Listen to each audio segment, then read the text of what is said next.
Okay, so here we are, Eileen and I. We are wanting to talk about the preparation phase, and Kristin's away. So we wanted to just go back now, since we started uh, talking about parts of the sequence. And we talked about the intention as the beginning part of the sequence. And then we talked about integration as the completion of the sequence and really in celebration for the end of the year. And now here we are in February, and we're wanting to go back now and go through the sequence a little bit more. And Eileen and we are talking about preparation. And first thing is just to describe exactly what we mean by the preparation part of the sequence. And I'm wondering, Eileen, would you like to describe it just like you were doing before we pushed record? Yeah, yeah. Mm, So in the sequence, the full sequence is integration, preparation or setup, and there's a beginning, middle, and an integration. And we are constantly going through cycles, both small cycles and hourly cycles, daily cycles, annual cycles. So this whole sequencing can be looked at, on the small level or on the larger level of our life. And so as we talk about in the pre and perinatal somatic world, we talk about the fact that how we tend to sequence is pretty consistent. That how we are at intention, how we are at preparation, and the other parts of the sequence is something where we're stronger in some aspects of the sequence than others. And they can also correspond to how we come into a body, how we come into life, with first conception, gestation, and birth. So in my work, when I'm working with people, I notice what happens before the session, or if I'm doing a womb surround in the group work, I notice what's happening in the preparation time before the workshop, or what's happening in the preparation time before somebody's turn. mhm. And it makes me curious what happened in the preparation time before either somebody was conceived or before they were born.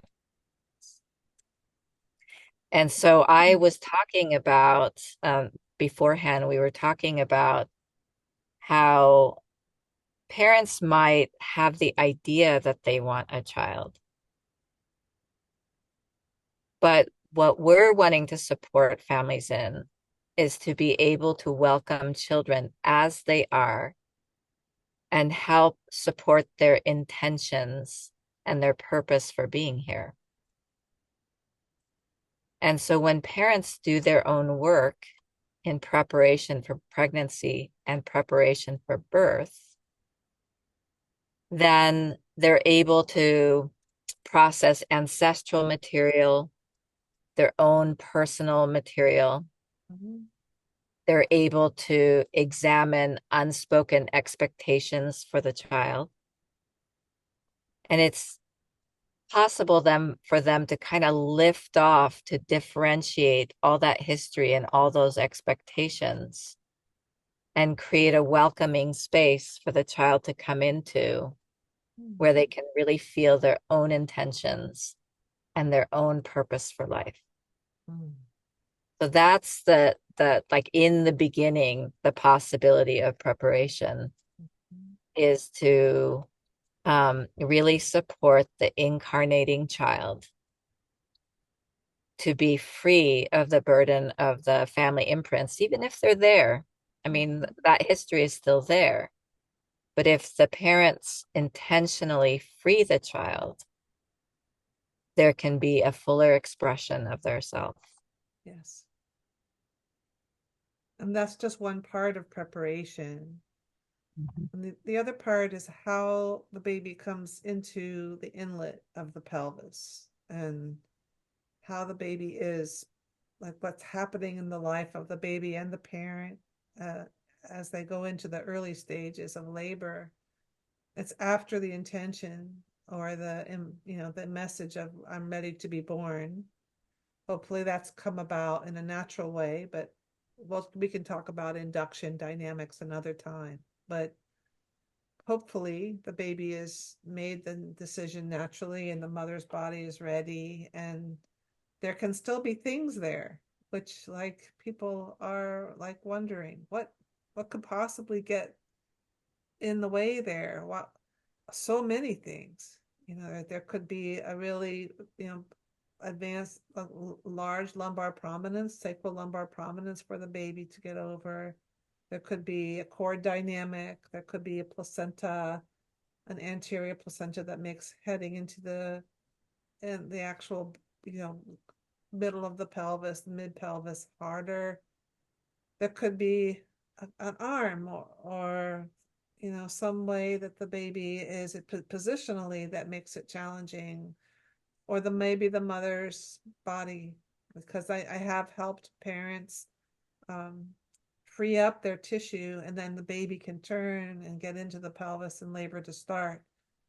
I did have one parent, I really helped her with that old injury in her hip that really cleared up. And this was her like fourth pregnancy. She was able to have a trial of labor, which she really was happy about. So there's a lot of things that can happen in that phase. And if the baby has those things, then that can create this preparation imprint. And the way I often see it in people is they can get very shut down here. They can procrastinate. They can have a lot of anxiety here. Um, and this can be where there's heart decelerations or other problems that can happen. So the baby needs assistance in some fashion. Labors can stall, labors here, mother can have augmentation, other imprints can come in. So, and then sometimes babies just skip the stage and they go right into like a planned C-section, or the fastest birth I've ever helped was a baby born in 25 minutes. So, that baby didn't have a lot of preparation after the decision to be born. There's a lot of variables. Let's just put it that way. I don't know. You want to add anything, Eileen? Well, what I would add is, I'm, we had a conversation on integration, and that's a place where I have a lot of challenges. But for me, intention and preparation is very strong. So it may even be that that part of your sequence was really supported by what was happening It's true. in the preparation of your parents and preparation for the birth, and the challenge can come in other parts of the sequence. So that's the beauty of getting to know sequencing and how it affects all of us, is that there'll be some parts of the sequence where we're much stronger than others. Right. And really helping people connect with like that things happened here. And that's so one of the things that we talked about is that I've seen more and more in people how something overwhelming in the parent's life before the baby came in is connected to this preparation phase. And it can be pretty big, like a relative dying or a parent dying or a loss of a job, finances, a lot of sort of loss.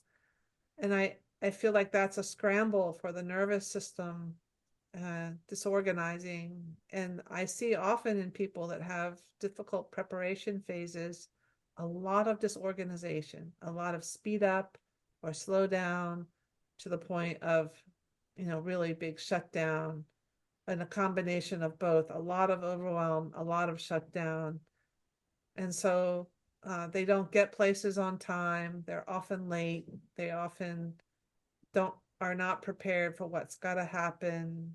Other things can be coupled with that if they're in a family. Maybe there's history around being rushed. I don't know. There's so many variables. So, yeah, I really feel so much compassion for people who have this in their sequence, because often they get disoriented, disorganized, and then there's a shame level that comes in. People can get very ashamed of their how they are with their own experience and not talk about it. And so I have people who've really taught me a lot about this part of the sequence. And yeah, it's really challenging. It can be lay in the shadow part of their consciousness, or they don't share it with people. It's hidden, secret, and then doesn't get healed. Yeah. What I want to add to this is that knowing the places in our sequence, for example, right now we're talking about preparation, where we're stronger and weaker, can really help us set up what kind of support that we need at different stages of the sequence. So the great thing is to first discover, what happens for you in preparation. Mm-hmm.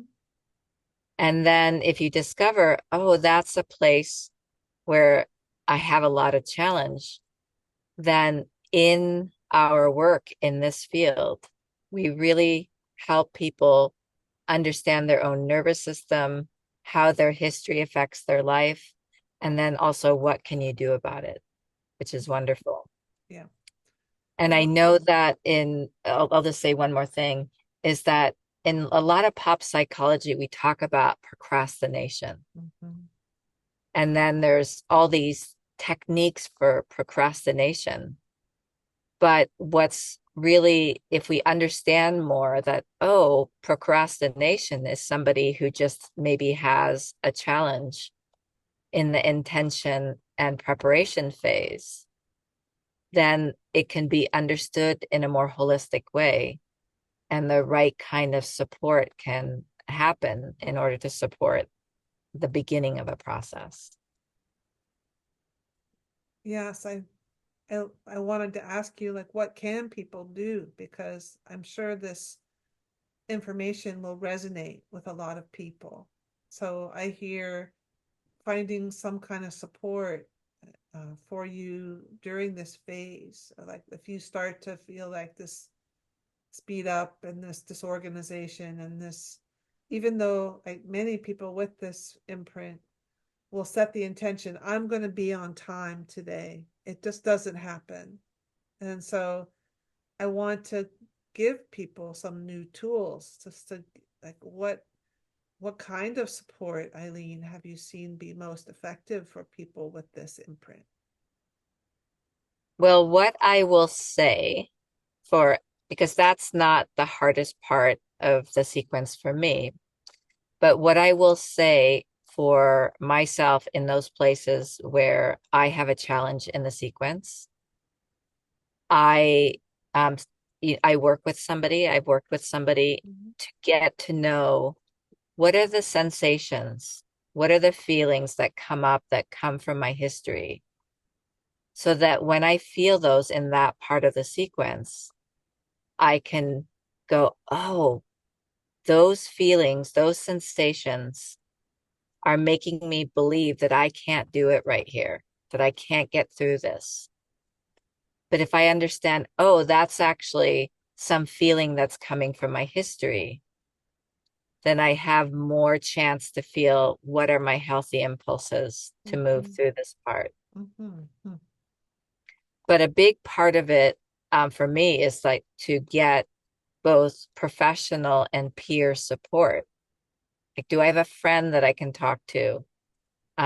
in the parts of my sequence, for example, when I'm traveling that I have a hard time, I call a friend and say, hey, I've gotten to that place where it's really hard for me. Will you just help talk me through this? Or, getting to know the sensations that have to do with that part of the sequence for me. Oh, I know that actually those feelings are coming from my history. And today I'm looking for a new way to do this.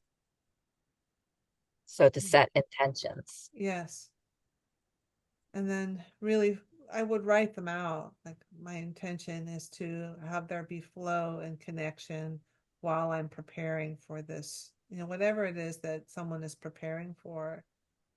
And like I notice with like my daughter has a lot of issues in the preparation phase, and she can get really just shut down, and her pace gets really slow, whereas my pace is really fast through the preparation phase.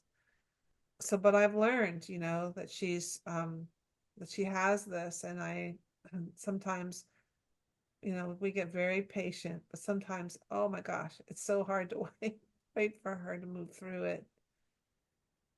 But this is where, like, helping people, I love what you said, like, find the health in their system and then really work with these parts of the phase where, uh, what is it that happened there?